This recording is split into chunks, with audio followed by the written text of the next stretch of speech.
People of the realm, today is the day that another episode of HBO's Game of Thrones arrives. It's mere hours away, and just like Samuel Tarly in a room full of pies, I'm hungry, ravenous even, for more than I can handle. So allow me to whet your appetite with my Game of Thrones Episode 7 preview, entitled The Broken Man. Enjoy.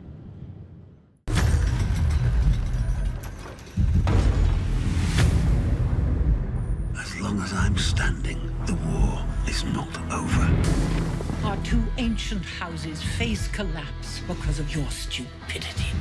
I did what I had to do to survive. I will always be a Stark.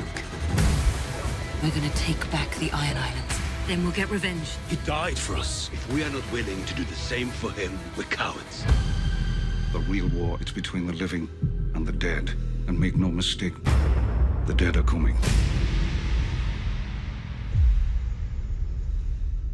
And there we have it, the North finally remembers. So let's go through this trailer like the hound goes through his chicken. Firstly, we have Jaime arriving at the gate of Riverrun, as you can see by the leaping trout above the gate. The blackfish finally returns, and man, he looks pissed. I love how their armour looks like fish scales, very nice touch indeed. Speaking of something slippery, here's bloody Black Walder looking a tad bit uncomfortable. Is someone giving him a dressing down? Could it be Jaime? Possibly. Back to the parlay on the bridge at Riverrun. I doubt these two are going to be best buds, but this is going to be very interesting to watch. I'm looking forward to this immensely. Now when I first saw this, I laughed. The edit makes it look like Jaime is running away, when of course it's more likely him arriving to take charge of the Lannister and the Frey forces that have encircled Riverrun. The poor Queen of Thorns, wandering around the capital, having forgotten which room is hers. A verbal standoff here with Cersei and Elena, either that or Cersei is interviewing for a new hairdresser. A bear, there was a bear, all black and brown and covered in hair. Our merry trio have made it to Bear Island, home of the Mormonts. Will it be meeting a certain she-bear? Come on, mage, you've got to be there. House Glover makes an appearance. Interesting facts about House Glover. There was a man called Ethan, who was Brandon Stark's squire. He survived their ill-fated trip to King's Landing, where Brandon would strangle himself attempting to save his father, only to then later be killed at the Tower of Joy accompanying Ned. Stark loyalist to the death, surely. And here is the Sith Lord herself, Darth Sansa. She's looking tougher every time you see her. Give her a pair of axes already and have done with it. That would be badass. A wax seal bearing the Stark sigil. It must be some time since the North has seen such a thing, so it can only mean one thing: a call to arms.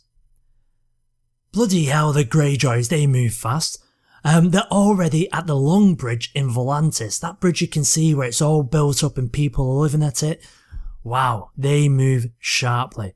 Now the siblings are finally starting to bond over a hearty beverage and their joint loss of their homelands.